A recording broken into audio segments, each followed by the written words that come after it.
Hello guys welcome and welcome back to my YouTube channel. आज मैं बनवाक जाऊँगी broccoli.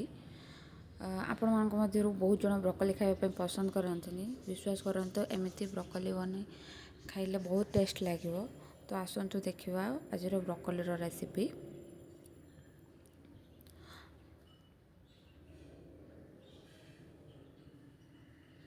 तो सेथिपाई हमको प्रथमे ब्रोकोली काटिकी ताको भल भाबरे धोई नवा दरकार।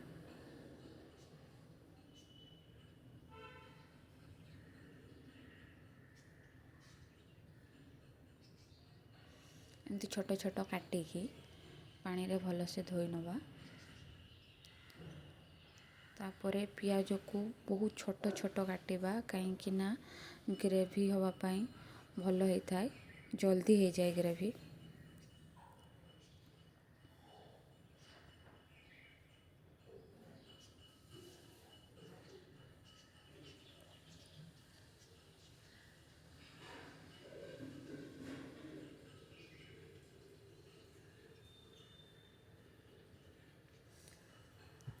तापरे रसुण,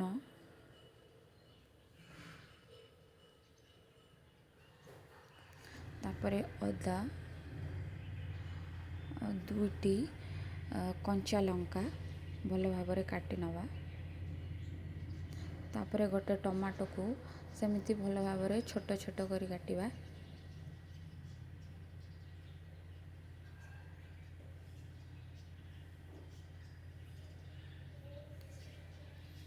तापरे एही सब को भल भाबरे ग्राइंडिंग कर सारी सेथिरे दुई चारिटी काजू पकाई भल भाबरे ग्राइंडिंग कर नेछि।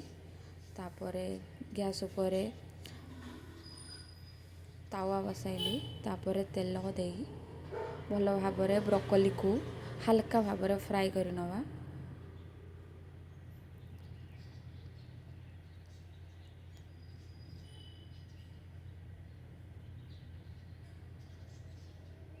फ्राई कर सारी ताको गोटे पॉट रे काढ़ी नवा।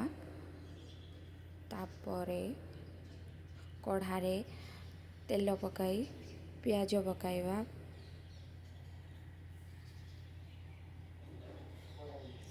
पियाज टिके हल्ला परे टिके लाली हल्ला परे सेथिरे से मसाला पकाइबा।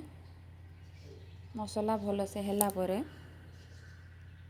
ब्रोकोली को पकाई भल भाबरे कषिबा।